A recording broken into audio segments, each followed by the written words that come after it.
Randolph Scott, one of Tinseltown's most iconic leading men, lived through an era when being yourself could end your career. And now, decades later, we're finally uncovering the truth he hinted at, but never said out loud. Randolph Scott identified the gay actors from old Hollywood who had to live in secrecy. Comment 1 if you believe old Hollywood was full of untold stories, or 0 if you think most secrets should stay buried. While old Hollywood appeared idyllic, it served as a trap for many. And now, let's dive right into the secret names that Randolph Scott had listed. Randolph Scott's shocking revelation. Image was everything during the golden age of Hollywood, and actor Randolph Scott was one of the few people who understood this more than anybody else. Scott was a towering figure in westerns and a symbol of male stoicism. He lived during a period when being publicly homosexual in Hollywood might bring about the instantaneous destruction of a career. Later in his life, Scott apparently recognized the emotional hardships of some of his closest contemporaries, guys whose jobs and public personalities frequently stood in sharp contrast to their private lives. This was a rare moment of openness on Scott's part. He mentioned 6 performers of this kind that he had known, each of whom was a giant in the profession. All of these actors were gay, but they were compelled to hide their actual selves from the public due to social mores and demands from studios.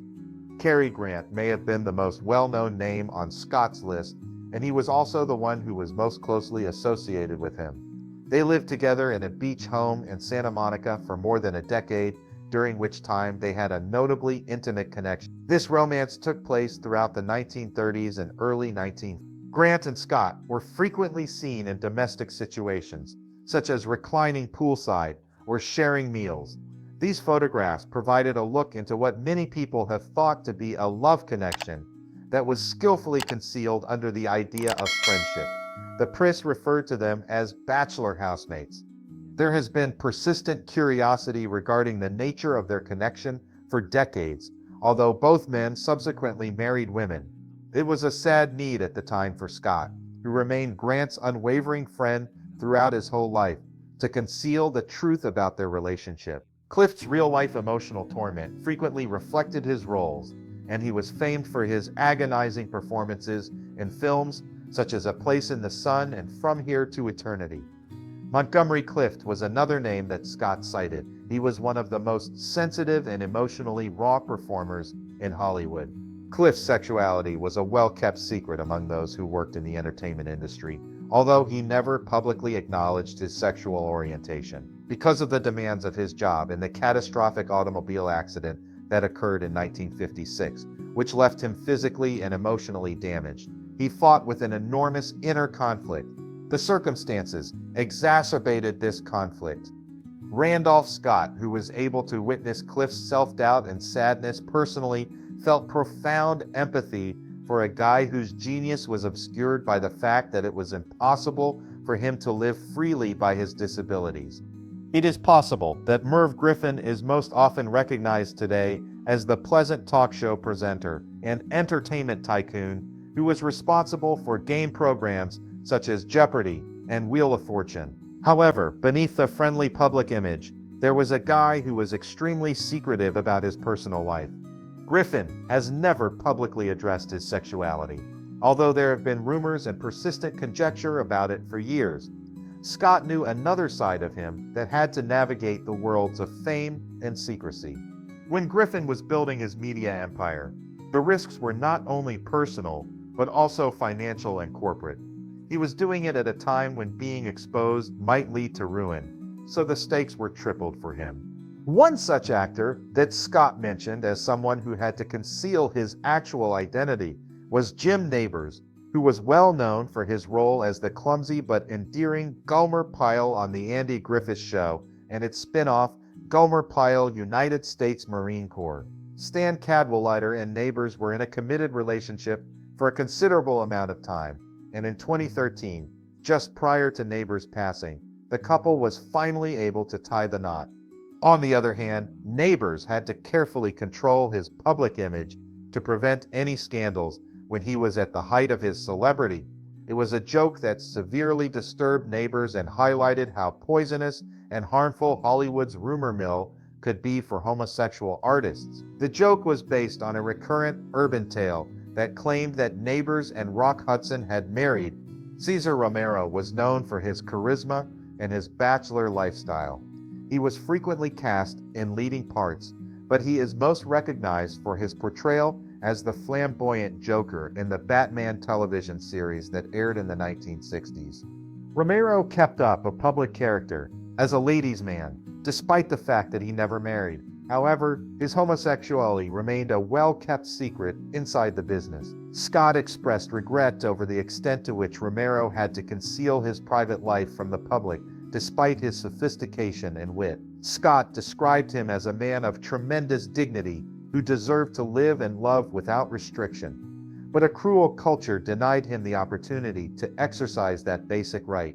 Among the 6 names that Scott listed, Rock Hudson was the final one. He is maybe the most terrible example of the extreme restraints that were prevalent during that time. Hudson was the quintessential example of masculinity in Hollywood throughout the 1950s. He starred in comedies and romantic dramas on the opposite side of leading ladies, such as Doris Day. His agency, Henry Wilson, which specialized in preparing young male actors for success while keeping their personal lives under wraps, was responsible for meticulously managing Hudson's secret existence. In actuality, Hudson was gay, and his agent was responsible for managing his double life. When Hudson was diagnosed with AIDS in the 1980s, the truth was finally brought to light for the first time. His passing in 1985 represented a turning point not just for the entertainment industry, but also for the general public as a whole. It compelled a new degree of understanding and sensitivity about LGBT identity, as well as the AIDS pandemic. As someone who had witnessed Hudson's climb to popularity, despite the burden of secrets, Scott was saddened by both the guy and the years that Hudson had spent concealing from the rest of the world. Cary Grant, Montgomery Clift, Merv Griffin, Jim Neighbors, Cesar Romero, and Rock Hudson are the 6 individuals whom they are referring to in this sentence. The statements that Randolph Scott made were not only a rehashing of rumor or admissions. In doing so, he was recognizing their suffering, paying tribute to their fortitude, and gently denouncing the strict cultural conventions that had prevented them from speaking up. The common thread among these famous talented people is the quiet pain of living inauthentically. Randolph Scott, stoic, soft-spoken, and deeply private, never made public declarations about his identity.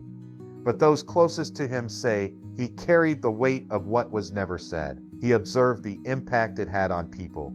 He watched friends struggle with mental illness, substance abuse, and isolation, not always from the pressures of fame, but from the impossibility of being seen. In later years, when asked about the golden era of Hollywood, Scott would sometimes deflect. "It was beautiful," he once said, "but it wasn't always kind."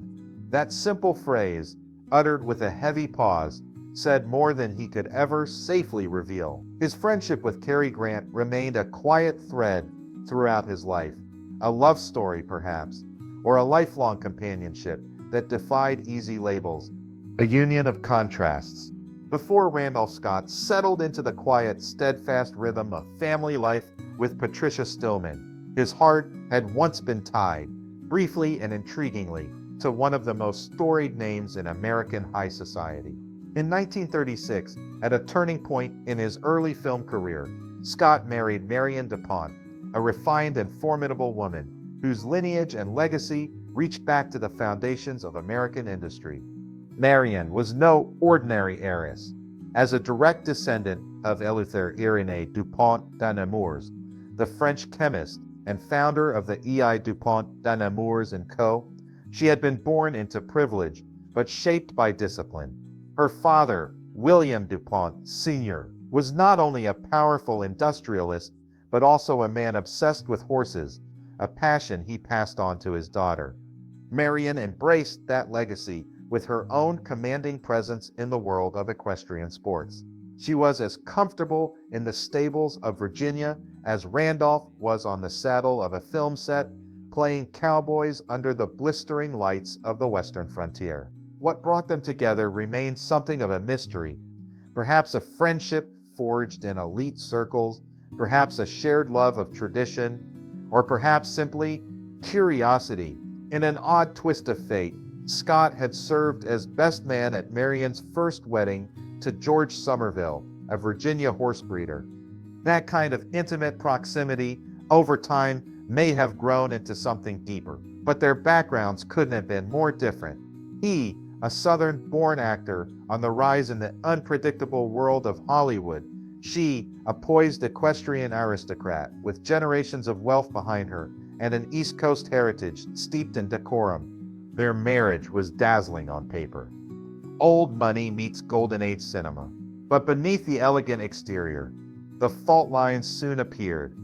Marion's life was deeply rooted in the traditions and rhythms of Virginia's horse country.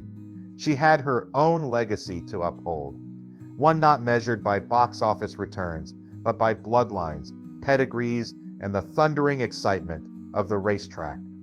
Randolph, meanwhile, was being drawn ever more deeply into the kinetic orbit of Hollywood, its film sets, contracts, and constant motion.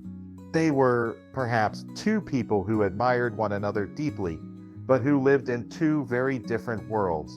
The marriage lasted only 3 years, quietly dissolving in 1939. There were no scandals, no headlines splashed across the tabloids. Theirs was a dignified ending, perhaps echoing the way it began, with civility, grace, and an understanding that love alone might not be enough to bridge such a vast gulf in lifestyle and ambition. Yet, the story didn't quite end with the divorce.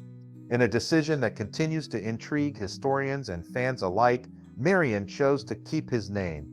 For the rest of her long and illustrious life, she was known not just as Marion DuPont, but as Marion DuPont Scott. She carried that name with pride, not as a Hollywood trophy, but as a quiet acknowledgement of a chapter in her life that, however brief, had meaning.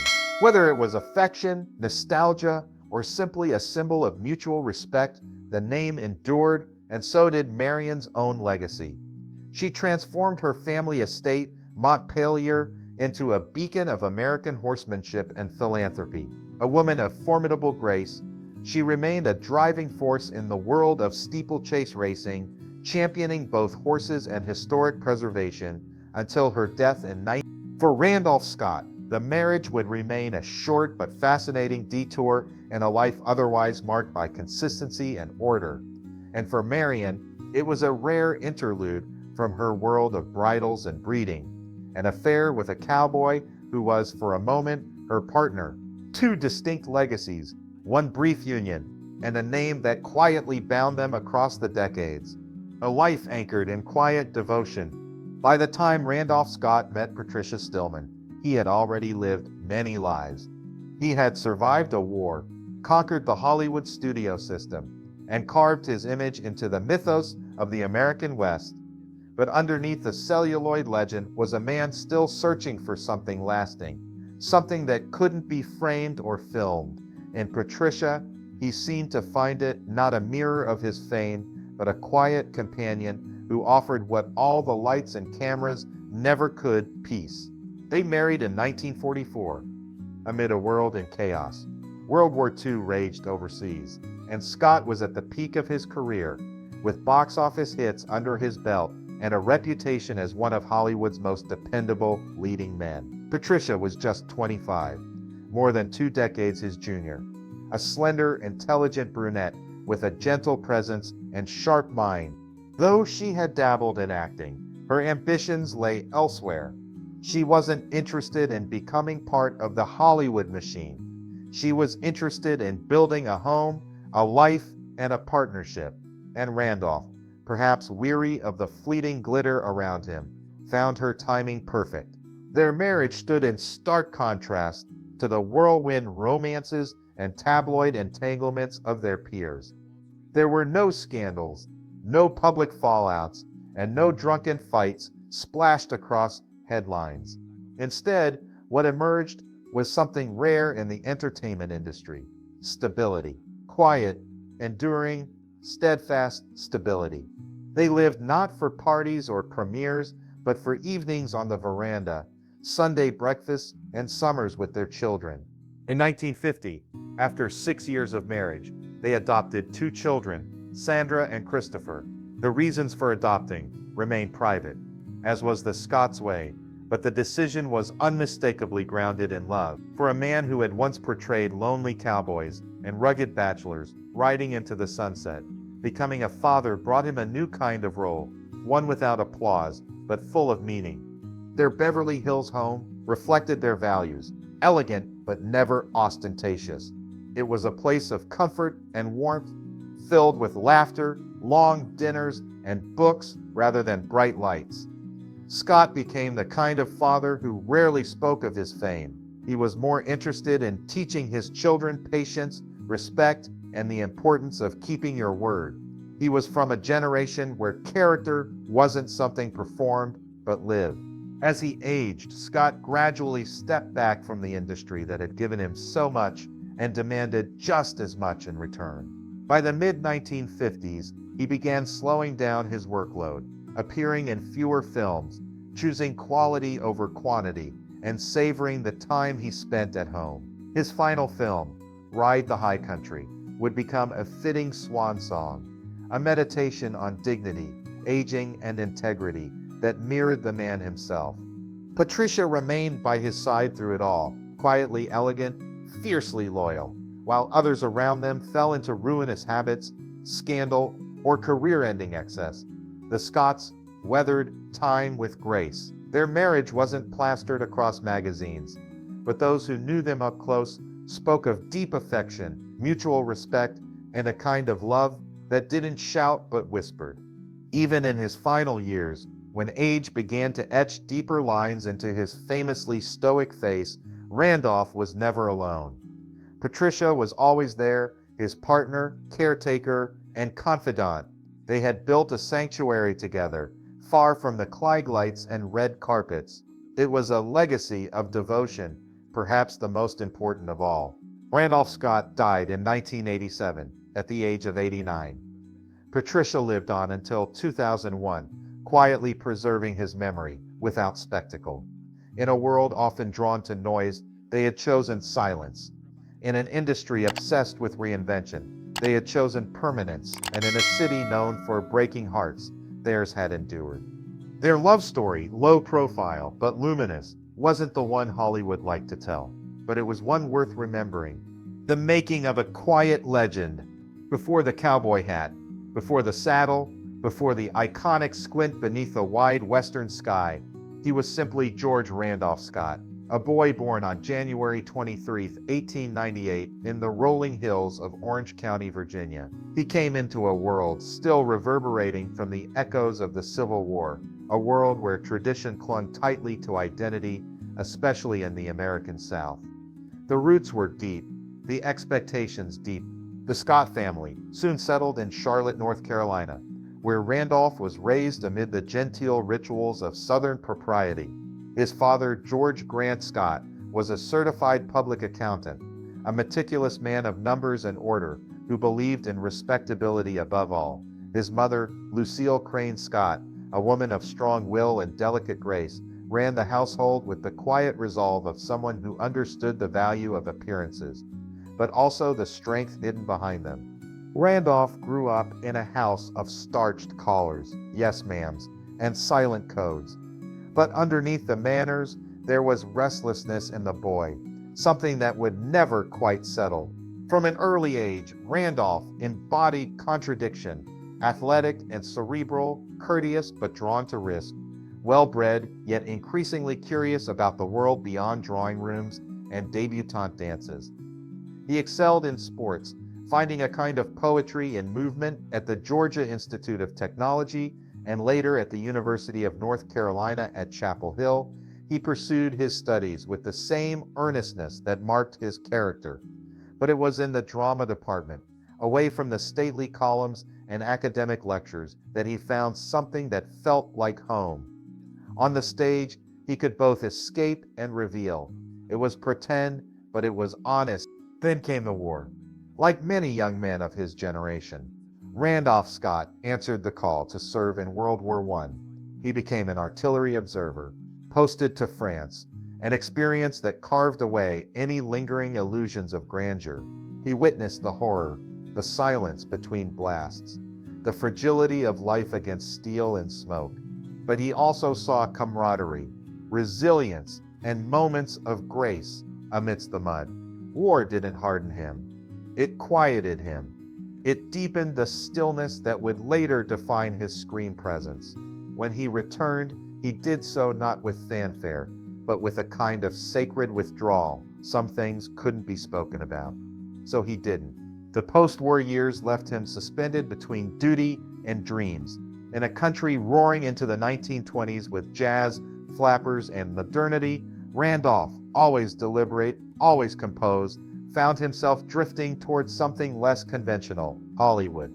By the end of the decade, he left for Los Angeles, not with swagger, but with hope. The kind that doesn't burn but smolders. It was a tentative gamble, not a chase. He didn't crash onto the scene with raw ambition or charisma that demanded to be seen. Instead, he arrived as he always did, in the background at first, observing.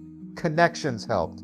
One of his father's business acquaintances introduced him to Howard Hughes, the enigmatic millionaire whose presence in early Hollywood loomed large. Hughes saw something in Scott. Not just the physicality, though Scott's 6'2" frame, chiseled jaw, and patrician composure made him visually unforgettable, but the internal discipline. He wasn't hungry in the way others were. He was exacting, reliable, rude. Those first silent film roles came slowly. He was cast as the dignified extra, the steady soldier, the unspeaking presence in the back of a shot. But directors noticed something rare. Even when Randolph didn't speak, the camera stayed with him. He had that elusive quality of cinematic gravity. You believed him. You didn't need him to explain himself. You just knew who he was. Over time, those bit parts gave way to speaking roles, and from there to prominence. The evolution wasn't meteoric, it was methodical, built with the same care he might have used on a well-oiled rifle or the grip of a saddle. Hollywood had plenty of stars who exploded into fame. Randolph Scott did something rare.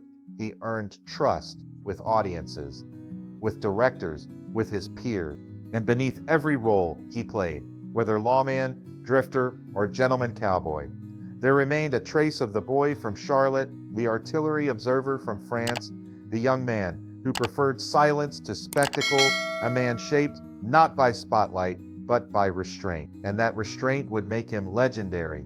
Career journey.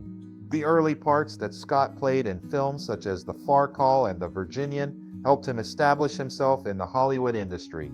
Throughout the 1930s, he featured in a wide range of films, including romantic comedies, criminal thrillers, and adventure dramas. Beginning in the early 1930s, he began to be cast in more significant roles, and it was his appearances in films such as The Last of the Mohicans and Rebecca of Sunnybrook Farm that brought him to the forefront of the acting world. The Western genre, on the other hand, was the one that turned Randolph Scott into a true superstar.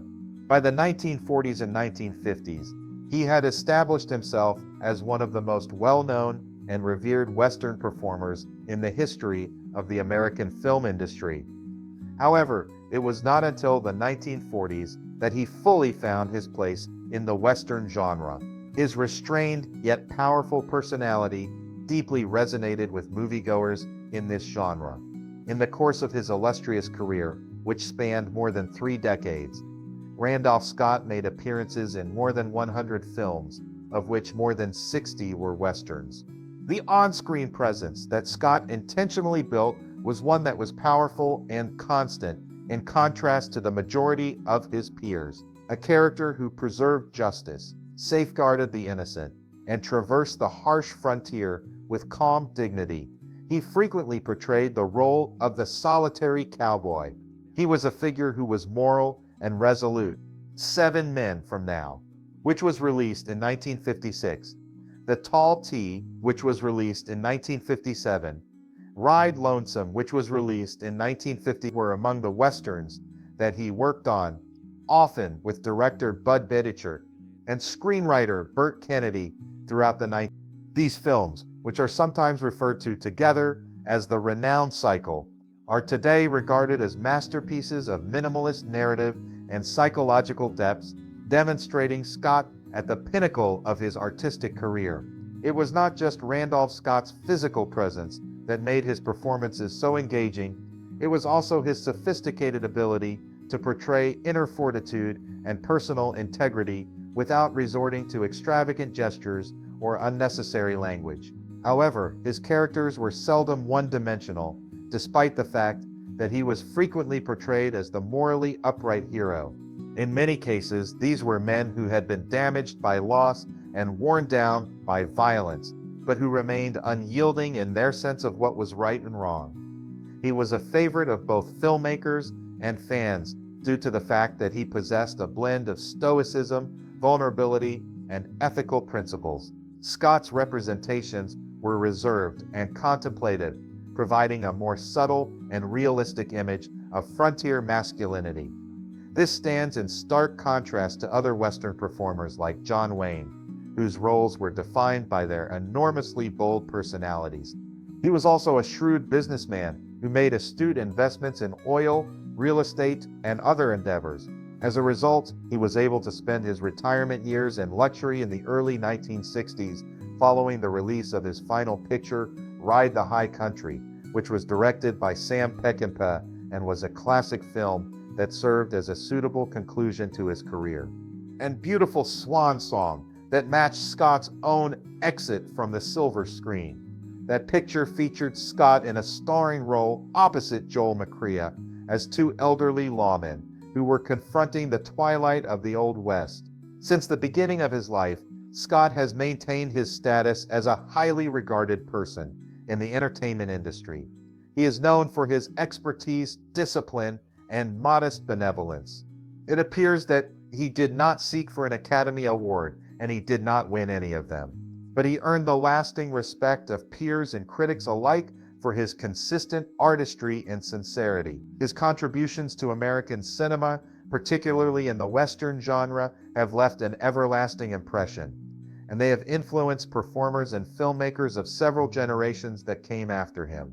Several directors, including Martin Scorsese, Clint Eastwood, and Quentin Tarantino, have credited Scott's work with playing a significant role in molding their concept of character-driven narrative and moral ambiguity in film. Randolph Scott's death. Beverly Hills, California, was the location where Randolph Scott breathed his last on March 2, 1987, when he was 89 years old. His death was ascribed to a mix of heart and lung problems, which are not unusual in people of old age, particularly those who may have been exposed to smoking or the environmental conditions of previous Hollywood sets. His death was due to a combination of respiratory and cardiovascular disorders. To a great extent, Scott had withdrew from public life during his latter years, opting instead to lead a peaceful and private life, which was a significant departure from the spotlight that he had experienced during his early decades as a Western cinema hero. Fans, colleagues, and film historians alike remembered him as a towering figure in classic American cinema, particularly within the Western genre, where he had established himself as a symbol of stoic heroism and moral integrity. His passing was noted with admiration by all of these individuals, although he led a reclusive lifestyle. After Randolph Scott passed away, his body was laid to rest in Elmwood Cemetery in Charlotte, North Carolina. This particular location was selected due to the profound personal importance it held for him. Long before Hollywood called, Scott had spent his formative years in Charlotte, which was his hometown. Charlotte was also the area where he had spent his days. He was laid to rest in that location, which served as a symbolic return to his roots and highlighted the link he kept with the South throughout his whole life. Elmwood Cemetery, which is one of the oldest and most historic burial sites in the area, is the final resting place for a number of prominent personalities. Since then, Scott's tomb has become a pilgrimage spot for fans of his films and legacy, despite the fact that it is not very significant. Scott's last days. His marriage to Scott had lasted for 43 years, making it a long and durable partnership. It was in the early 1940s that the couple first met, and they tied the knot in 19. Their marriage was considered to be one of the most solid and private marriages in the world of Hollywood, which is known for its frequent upheaval. They chose to live a life that was oriented on family, mutual commitment, and shared values rather than participating in the celebrity party circuit. They did this in order to retain a strong feeling of solitude, which they did together. Patricia was there for Scott throughout the last period of his career and into his retirement, providing a consistent presence for him as he transitioned from being a film legend to a private man. She lived for 17 years after his departure, passing away in. Patricia was laid to rest next to her husband in Elmwood Cemetery, a gesture that further cemented their eternal connection in both life and death. This was done in accordance with their lifetime tie. A remarkable mid-century modern mansion in Beverly Hills served as the couple's dwelling throughout their final years. This property represented the couple's sophisticated tastes as well as the architectural aesthetics of the post-war era. The house, which was noted for its clean lines, open floor plans, and use of natural materials, was a tangible embodiment of the couple's understated elegance. It was made of natural materials. Regrettably, the house was destroyed in 2008, despite the fact that it was historically significant and architecturally significant. When it was destroyed, not only did it mean that a notable piece of mid-century design had been lost, but it also meant that a physical link to a golden period of Hollywood and to one of the most famous personalities in the history of the industry had been lost. It is important to note that Randolph Scott's legacy encompasses far more than his physical presence and the things he owned. After his passing, the personal archives of Randolph Scott, which are generally referred to as the Randolph Scott Papers, were given to the Special Collections Department of the UCLA Library. This large collection contains a treasure mine of diverse items, including rare images, scrapbooks that have been meticulously curated, personal and professional letters, handwritten notes, published articles, and even original home blueprints from his Beverly Hills residence. The actor's development from a young man in North Carolina to one of the most recognized leading men of his period is chronicled in these documents, which provide a rare view into both the professional and private life of the actor. Not only is the collection an invaluable resource for cinema historians and researchers, but it also serves as a tribute to the careful and purposeful life that Scott led outside of the screen. Through these records that have been saved, his voice and vision continue to reverberate, offering future generations with insight into a man who, although frequently portraying the strong and quiet cowboy on screen, left behind a legacy that is abundant in depth, character, and historical relevance. Randolph Scott passed away, taking many secrets to the grave, but through archives, interviews, and those who knew him, we're left with glimpses of the truth and of a man who may have been far more than what Hollywood allowed him to be. What's your take? Do you think the film industry today is more accepting, or do secrets still dominate behind the scenes? Comment below and join the conversation. If you found this story powerful, like, share, and subscribe for more deep dives into the hidden lives of legends.